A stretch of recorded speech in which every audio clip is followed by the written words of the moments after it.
Work-related communications coming through. Ruth, it's about the contract with A company. You know, the one you were responsible for managing? They pulled out and the contract got aborted. It got what? Why would they do that? Don't tell me you're surprised. It's obviously because you're incompetent. That was such an important contract to this company. I mean, really.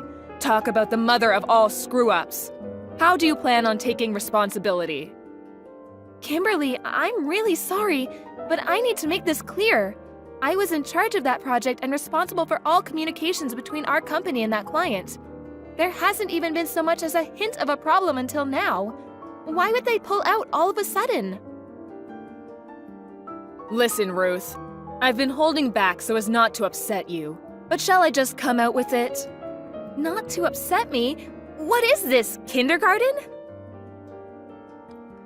How can I understand the situation if you don't tell me? Anyway, something doesn't quite sit right with me. Why didn't they contact me about the cancellation of the contract?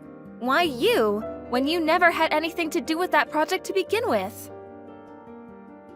Oh, I give up. You're just too dim-witted. That's why there's no hope for you at this company. Excuse me? If you don't even take the time to consider what a client might be thinking, or what kinds of things they might expect from us as a company, or what kind of alterations they might like to see made, how do you expect to get anywhere in this business? This is probably why you're suffering from that strange illness of yours. Strange illness? What was it again? Appendicitis? Ulcerative colitis. Oh yeah, that's the one. Listen, Ruth, when you become an adult and enter society, you have a responsibility to properly look after and manage your own health. My illness has nothing to do with whether or not I'm looking after myself properly. It's genetic. Besides, don't change the subject. What does my illness have to do with the cancellation of this contract? I'd appreciate if you kept your comments about my health to yourself, given it's got absolutely nothing to do with you. Because you're defective. What? The client said they had to abort the contract because they didn't feel comfortable doing business with someone who they felt could collapse at any moment. You have to admit, it's too risky from a client's perspective to be engaged in negotiations with someone so sickly and diseased. If that's true, why would their first move be to pull the plug on the project entirely instead of requesting a change of personnel? You're saying the contract itself got canceled, aren't you? Why couldn't someone like, say you for example, have just stepped in as a pinch hitter to save the project and ensure all of this time and resources that went into it thus far weren't a total waste? Why would I know? Do I look like a mind reader? All I know is that the client said they can't do business with us anymore. Why are you clinging to them so desperately now they're gone? It was all your fault. Maybe if you made some effort not to be so sickly, they wouldn't have left us in the first place. If my illness genuinely was the reason they backed down, then I can only apologize. Unfortunately, this isn't the kind of problem that goes away with a mere apology. Why don't you take a long, hard think about the damage you've done to this company, and take responsibility accordingly? Yes, understood. Not understood. What are you going to do? I want detailed suggestions, proposals, a plan of action. How do you intend to make up for this? I'll work to the best of my ability to undo my failure and bring the client back. Wrong answer. What you really need to do is have more awareness of your status as sickly, dead weight at our company. And accordingly keep your mouth shut, keep your head down, and work silently in the background where you can't cause any further problems. If that's too hard for you, I think you'd make for an excellent coffee girl. I take milk and 2 sugars. If even that's too difficult, I suggest you start sleeping with the right people, because you're doomed to a future of failure and disappointment if you rely solely on your ability to actually do the job. You're an incompetent fool, and everyone knows it. Ah, you're leaving my messages on read. How mature. Sulking, are we? This is exactly what I'm talking about. The moment things become a little inconvenient for you, you bury your head in the sand, even going as far as ignoring your direct superior. You really are beyond help. If I'm honest, I'd rather you just resigned.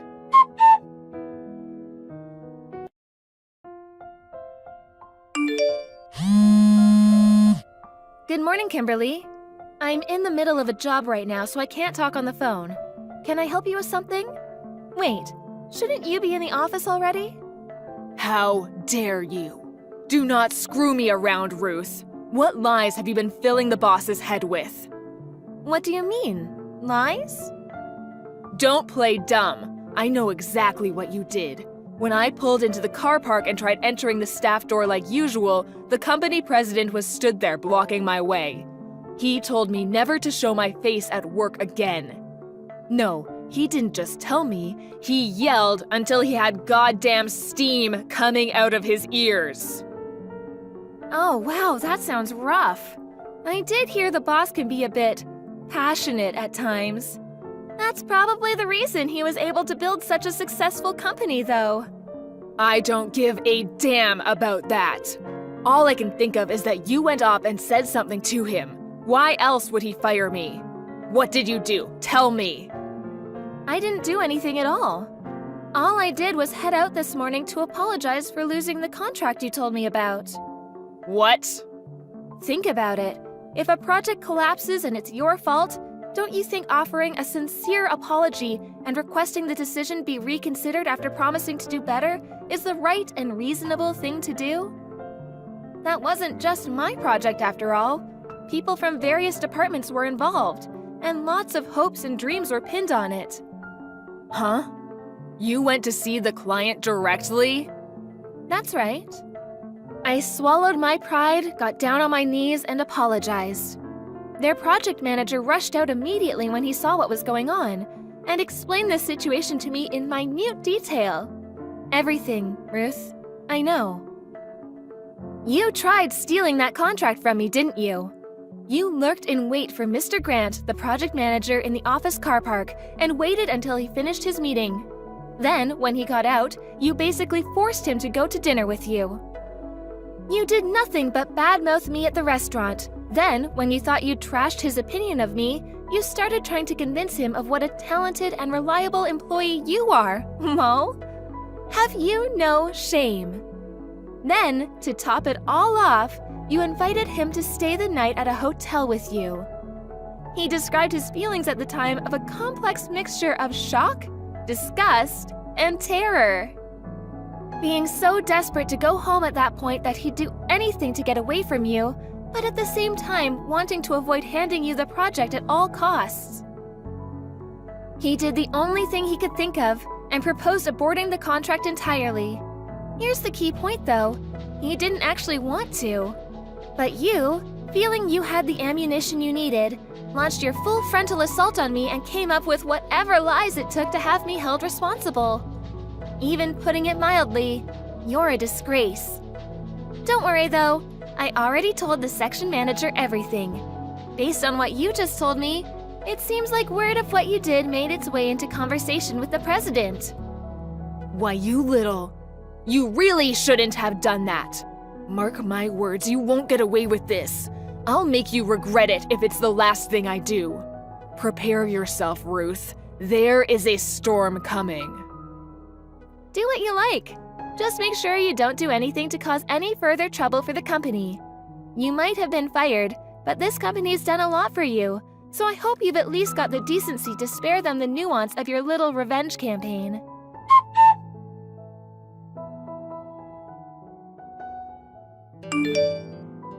Ruth, long time no see. Is now a good time?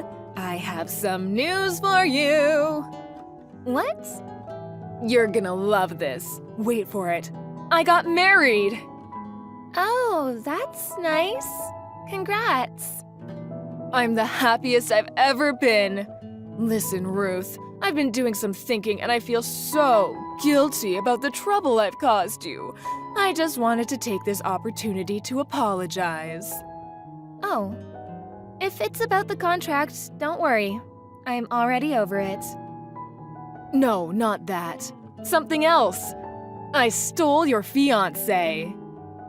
My fiancé? Who do you mean when you say my fiancé?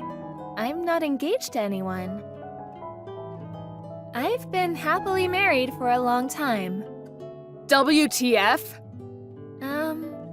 Wait a sec. This can't be. You're joking, aren't you? Or you're lying because you're so angry. Yes, that must be it, lol. It's not a joke and it's not a lie. I'm married, which means I have a husband. Which means I'm not engaged, which means I don't have a fiancé for you to steal. Aha, that's it. I bet you've already had word from him about the engagement being broken off, haven't you? I bet you're sat reminiscing over old photos and crying your eyes out as we speak. Look, I get it. I'm probably the last person you want to admit your heartbreak to. You won't be the only one crying at this rate. You're so pathetic, I think I almost feel sorry for you, lol. You must be making some kind of misunderstanding. I'm not misunderstanding anything. I know he's your fiancé. He approached me while I was crying on my own at the car park. On the day the president fired me outside the office, he really is a wonderful man. He could see I was upset and asked me if I needed someone to talk to. That's all well and good, but I don't see how you go from that being dead certain this randomer from the car park is my fiancé. He told me, of course. He said he came to the office to drop something off his fiancée left at home. But he said he just couldn't bear to see such a pretty girl crying and not say anything. I figured out he was your fiancé. Well, we were chatting over a coffee in a local cafe. I'm sorry to say this, but he said he found me much more attractive than you, and that I gave him butterflies in his stomach of the kind he hadn't felt since he was a teenager. Things between us began moving really fast after that. We went to bed together that night, and before we knew it, we were discussing marriage. It was then I knew I'd found my soulmate. He sounds like a scammer. Huh? Yep, a marriage scammer. What? Don't be so ridiculous. A marriage scammer, what even is that? Make some sense, woman. We are soulmates. Are you jealous? Is that it? Kimberly, it seems like your desire to take revenge on me is clouding your better judgment and impairing your ability to think rationally. That's the most obvious marriage scam I've ever heard of. Did he ask you for money at any point while he wasn't whispering sweet nothings in your ear? Let me guess. Something like an advance payment on the wedding costs, which he empathetically promised he'd give you back later? Huh? How did you know? Yes, he did. But that's hardly unusual. Things are moving really fast between us, so he probably didn't have the funds to get the ball rolling at a moment's notice. This is just how whirlwind romances are. Oh, no. You'll never see that money again. I'm pretty familiar with this scam because I had a friend who very nearly fell for the same one a while back. Luckily, she realized what was going on and backed out at the last minute. You, however, such a shame. I'm actually embarrassed for you, Ruth. The lengths you'll go to hide your heartbreak over having your fiancé stolen are bordering on tragic. Please salvage what remains of your dignity by gracefully admitting defeat. Yes, that's right. You lost and I won. I can repeat myself if you like. I'm already married. My husband's abroad on business right now. But I can send you some pictures of us if you like. Oh, please, stop it, Ruth. You can't seriously expect me to believe someone like you could bag yourself a husband. What man in his right mind would have an interest in a sickly little creature like you? We were classmates in high school. We were friends since long before I fell ill. He confessed his love to me after I got my diagnosis. He said the illness was irrelevant to him, and he wanted to be with me because he loved me. Wait a sec. What? So this guy I'm engaged to really isn't your fiancé? Yay, you finally got it! This is kinda what I've been trying to tell you this whole time. I just tried to call him. He won't pick up. What should I do? Help! Not my problem. What? You mean you're not going to help me? This is all your fault. The least you could do is give me some advice. Take responsibility for what you have done. What? This is my fault? So let me get this straight.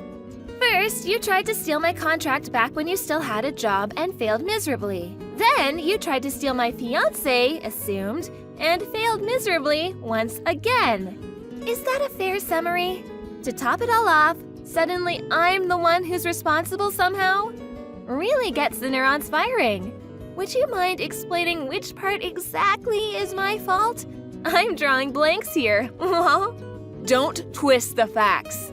I want my money back. $40,000 directly into my bank account now. Nope. $40K though. Wow, he took you to the gleaners. It's time you learned how to take responsibility for your own actions, Kimberly. Fine, you win. I'll apologize for what I did. I'm sorry for everything. The contract, trying to steal your fiancé, everything. Can I just have my money back? Please? Not only did he take my entire bank balance, I don't even have a job anymore. How am I supposed to live? Go back and live with your parents then? Or you could, I don't know, find a new job? In any case, I have zero obligation to help you. Please stop talking like that. We used to be coworkers. Ruth, I'm begging you. Ruth! We used to be coworkers? That's literally the least compelling plea for help I've ever heard. Anyway, I'm sure you'll figure out a way to fix this on your own. After all, you were always super talented at getting yourself out of difficult situations, weren't you? By sleeping with the right people?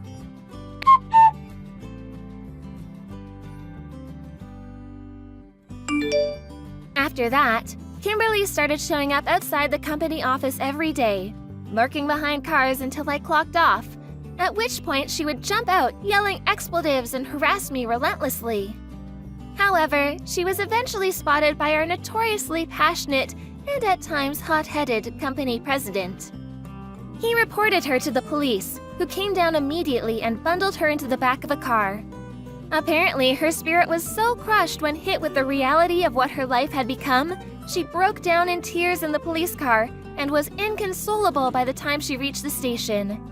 Eventually, she somehow or other managed to pull herself together and went home with a caution, promising never to go near me ever again.